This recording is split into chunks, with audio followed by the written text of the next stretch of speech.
Welcome back to the Employee Safety Podcast. I'm Sarah Prattley, and I'm glad to be back to guest host the show while Peter is out this week. Today, I am joined by my industry peer and old friend, Ian Phillips. Ian is the Vice President of International News at the Associated Press, commonly known as the AP. Ian has a long and really impressive background in journalism, and I was excited to speak to him about a relatively new assignment that he's taken on that is focused on journalist safety. Many of the insights that Ian offers are applicable to any organization that has traveling or dispersed workers, lone workers, or employees on assignment or out in the field. I found his perspective to be absolutely fascinating, and I think that you will as well. So let's go ahead and get into the show. You're listening to the Employee Safety Podcast from Alert Media, a podcast for professionals responsible for the safety and well-being of their employees. Each episode features an interview with a leader in employee safety to discuss how to protect your employees from a wide array of threats, from severe weather to a global pandemic. Let's get into the show. Ian, thanks for being here. How are you? Very well, Sarah. Thanks for having me on the show. Thanks for joining us. Okay, well, let's go ahead and start at the beginning with your career background and how you arrived at the AP. Can you tell us a little bit about your time there and your journey? Sure. Like many back in the day, I was kind of in the right place at the right time. It was much easier back then. I didn't have any formal training in journalism, but I had a desire to write, to report, and to be an eyewitness of events, whether small or large. I actually got my break in Argentina, in Buenos Aires, at an English language newspaper. I was enthusiastic and I was cheap. And from there, I got work as a freelancer for Reuters. Mainly covering soccer and Diego Maradona in the run-up to the US World Cup, which was a bit of a dream for a young kid who liked football back then. I bet. And from there, I jumped to AP, the competition. That was way back in the mid-90s. And I've been with AP ever since in various positions on reporting and editing assignments around the world, including running the Middle East around the time we met. And more recently as head of international news for AP from a base in New York. It sounds like an amazing journey, kind of a storied career path already. And congratulations on your new role and your new focus. Let's actually talk about that. So why don't you talk about this new assignment and your new focus? Yeah, sure. It's a different pace. Last summer, I was asked by our new executive editor to focus on safety, security, and crisis management for a year. It's a break from the day-to-day of news. Of course, it's not completely divorced from news. Safety has to be at the heart of so many decisions we now take around the world on any given day.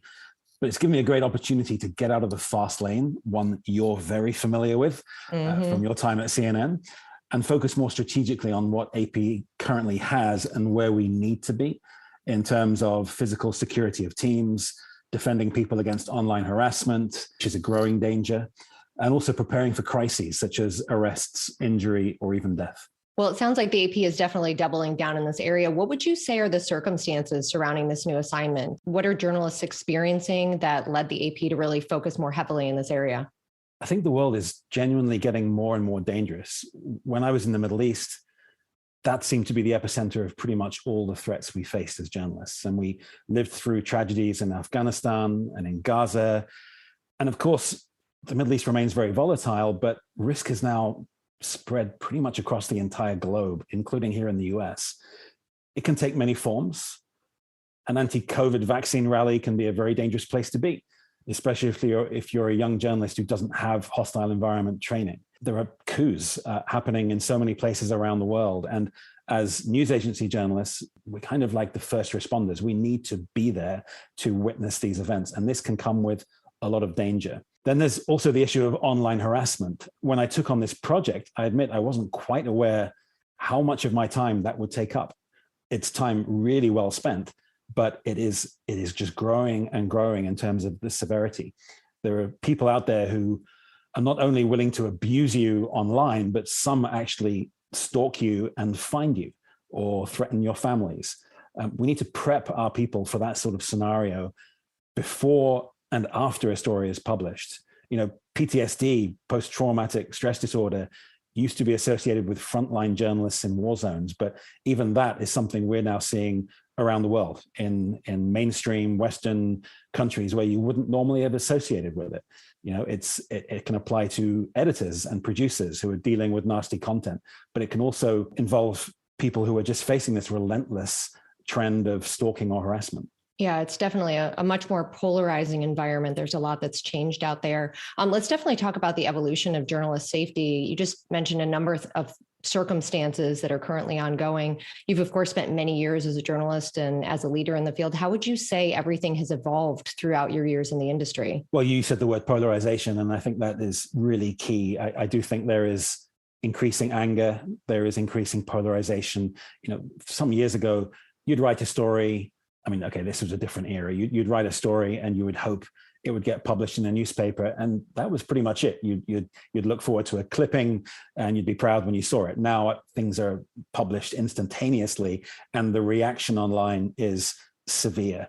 And it just seems to me that we're in an environment where people don't want to listen to the opinions of other people anymore. People make up their mind. I'm not talking about everybody, but sectors of society have made up their mind what the reality is. And when they read or view or hear something that says something else, they get angry. And increasingly, they are targeting the people that do that work. We've seen recently cases of our journalists being confronted at home. People, critics, people who are not happy, trolls have actually found very easily where those people live. They can go on Google Earth and get a shot of their house, of their car. They can figure out where their kids go to school. Most of it is just empty threat, but you never know. And it preys on your mind, and especially on the minds of new people in this business. And it's a major concern. So that's something we are increasingly putting our focus on. Okay, wow, that's clearly a lot to manage. What advice do you give to these journalists in the field that are potentially being targeted, whether it looks legitimate or not? It's a very good question, and we don't have the perfect answer. But in recent months, I've seen various cases of people just needing to take a moment, take a breath. Don't jump on social media. Don't answer people. Don't fall into the trap that's being set. Now, that doesn't always apply, and some people's reaction has been, well, my reputation's at stake here. I want to get out there and say my piece. My response is, let the company do that.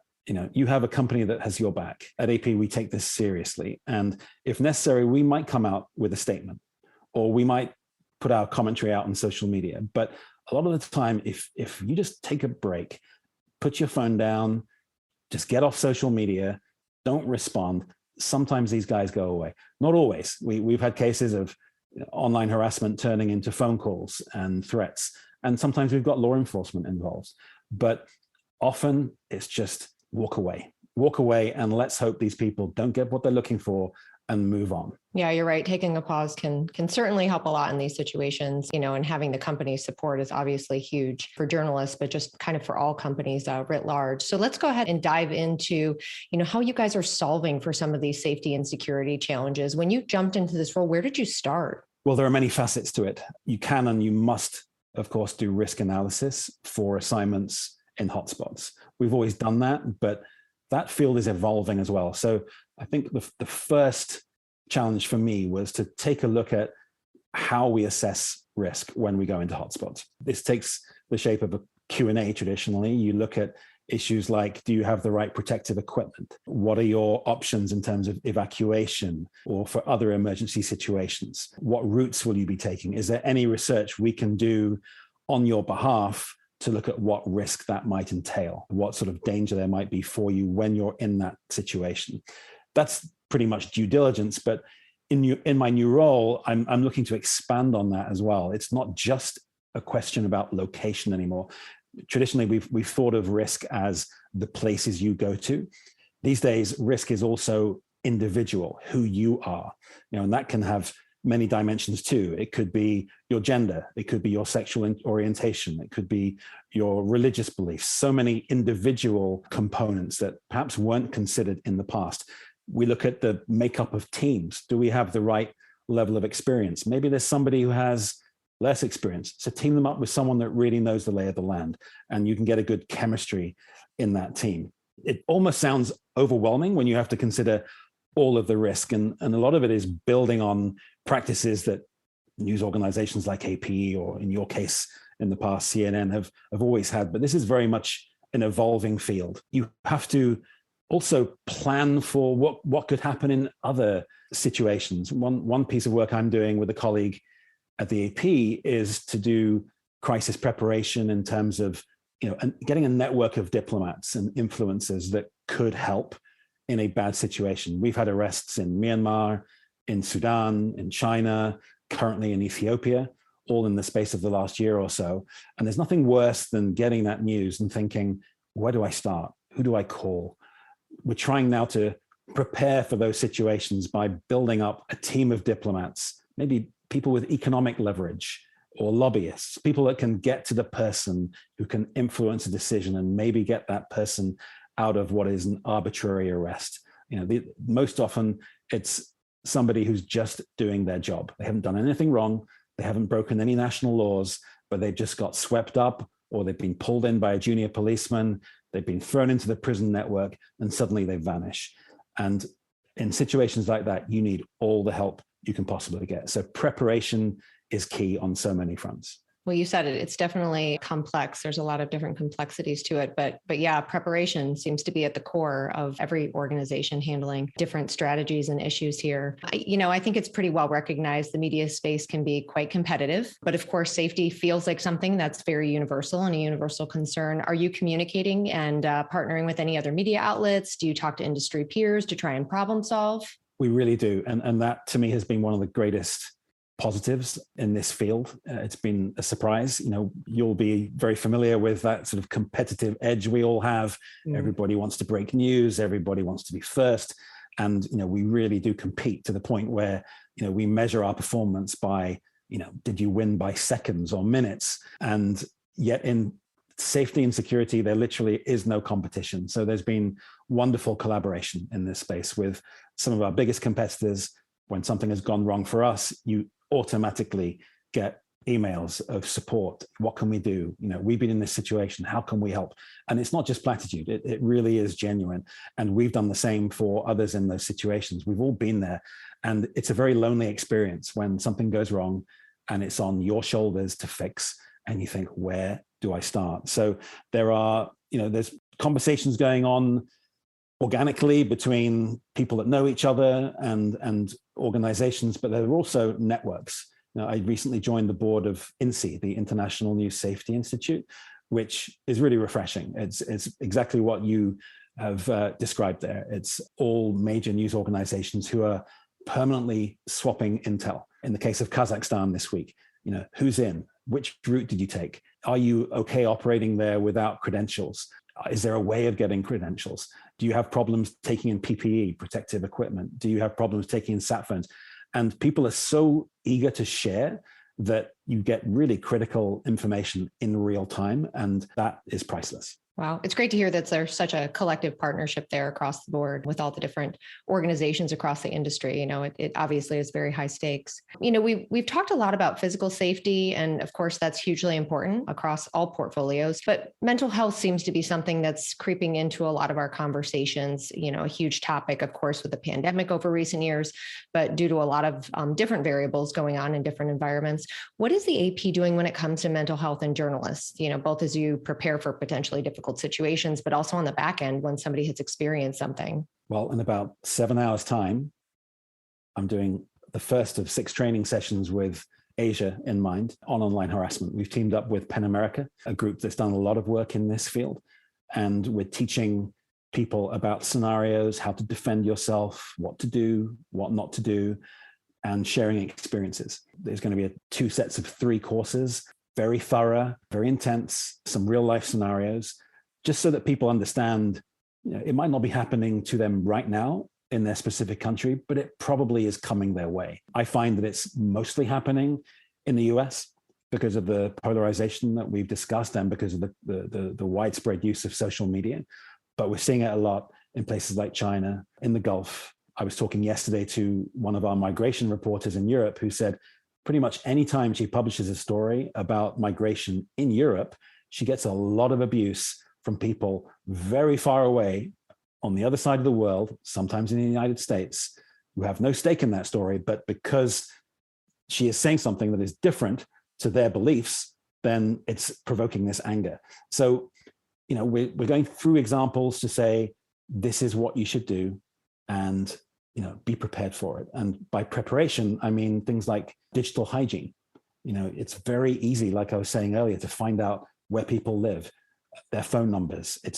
Our lives are all over the internet, whether it be on social media or other platforms. It's so easy to find the identity and the location of individuals and journalists. And this obviously applies for other fields as well. So we teach people about their options. There are ways to kind of hide your identity a little. Now, in the most extreme cases in journalism, some people are now saying, I don't really feel comfortable with a byline. I don't want my name on that story. That's really sad. They've put on a lot of work, but can totally understand why they might think it's just not worth my time. I want to protect my family. I want to protect my mental health. So we're going to be talking a lot about these situations. Talking and listening is key. The examples I've had to deal with in the last 6 months, the key has been putting in an individual call to somebody, hearing them out, listening, let them vent, let them talk about the stress they're facing. Even that is a great help. Congratulations on launching that program. It definitely sounds like it's critical at a time like now. So best of luck with that. All right, Ian. So one of the things we like to do at the close of each episode is ask our guests to provide listeners with a piece of advice or a lesson learned that they can take back to their organizations and hopefully make some sort of immediate impact. So a final question to you on that. What knowledge would you impart on our audience? How can they better protect their employees or improve their safety and security programs? That's a great question. I would say personalize what you do. Pick up the phone. We've all lived in the world of email for so long, but there's nothing like a phone call. Talk to people, see how they are, see what they're experiencing, see what their concerns are. You'll learn a lot more. In journalism, you'll probably hear that actually things were more dangerous than was previously conveyed in an email, riskier. If you've built up a relationship with that person and you're not calling with an agenda or just to tick a box and you're authentic, people will open up and you will learn so much more. So, based on that, I think you can do a proper, more tailored assessment of an individual's safety, mental health, and needs. This is intense. It's time consuming. We work in very large companies with people spread out around the world. But that one phone call to ask how someone is, to say thank you, maybe for a job they've done, ask after their family, their parents, just keeping it informal. I think that creates a bond. It creates a trust, and there's payback. You become a better leader. Next time you ask for something, it happens. And, your staff are your greatest assets. I think that really applies to all businesses, not just media. So invest in them, talk to them, let them be heard. That's amazing advice. That's really great advice. And it's so simple, right? It's the human touch. And as you mentioned, it goes a long way. It seems so simple, but so unique and so profound at a time like now. And of course, something that really applies across all businesses and industries around the globe. Well, Ian, thank you so much for taking the time and for being a guest with us. I really enjoyed our conversation, and I'm absolutely positive that our audience will as well. It's been my pleasure, Sarah. Thank you so much for the invitation. And if anyone's looking to get in touch with you or has any questions, what's the best way for people to find you? Yeah, no, I'd love to connect with people. That's been one of the great things about this new role. I've met so many people on the outside and made some really good connections. So I welcome people. They can find me on LinkedIn, Ian Phillips. It's very easy, probably the easiest. I get so much email, things get lost. But yeah, drop me a note on LinkedIn, Ian Phillips, and I'd be really delighted to continue any conversations. That sounds great. Well, Ian, thank you so much again. And thank you to all of our listeners for joining us on the Employee Safety Podcast. It's always fun to sit in for Peter every time I can. If you like what you heard, I encourage you to subscribe to future episodes at Alert Media's website or on your favorite podcast player. Stay safe out there. And until next time. Alert Media is changing the way your leaders and response teams connect and communicate effectively when seconds matter. We provide our customers with a comprehensive solution for monitoring threats around the world and deploying fast, effective emergency communication. You need a panic-proof solution for high-stakes moments. In just a few clicks, your team can send a multi-channel notification to an impacted group of people and confirm their safety immediately. When employee safety is at stake, don't just communicate. Connect and confirm with a robust emergency communications solution. Visit alertmedia.com for more information. You've been listening to the Employee Safety Podcast. To ensure that you never miss an episode, subscribe to the show in your favorite podcast player. If you're listening in Apple Podcasts, we'd love for you to give a quick rating of the show.